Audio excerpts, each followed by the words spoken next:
এই যে লোকটা বাড়িতে মনে হয় খেতা বালি সব দিয়ে চলে আসে। দেখেন লোকটা এখানে শুরু হয়নি, বাসায় এসি আছে তারপরেও তার অবস্থা দেখেন। বাসার থেকে চাদর বালিশ নিয়ে চলে আসে, নিয়ে এসে এখানে এখানে শোবে। মানে জিগালাম, উনি কয় গরমে বাসায় টিকতে পারতেছে না, এত গরম।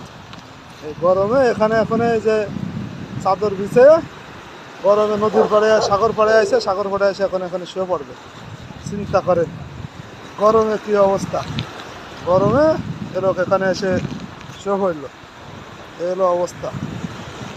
তাহলে বোঝেন যে কি গরম। হ্যালো ভাই, ও বড় ভাই, বড় ভাই, ও ভাই, কি হলো ভাই? গরমে থেকে এই করতেছেন? দেখেন দেখেন, গরমে মানুষ অতিষ্ঠ অতিষ্ঠ হয়ে গেছে গরমে। এত গরম যে বাসার থেকে বাসা এসি রুম সাইডে এসে এলো এখানে এসে শুয়ে রয়েছে সাগর পাড়ে এসে। তাহলে বোঝেন কি পরিমাণ গরম পড়তেছে এখানে মিশরে। এখন কি পরিমাণ গরম যে বাসা ছেড়ে এখানে সাগর পাড়ে এসে শুয়ে থাকা লাগে।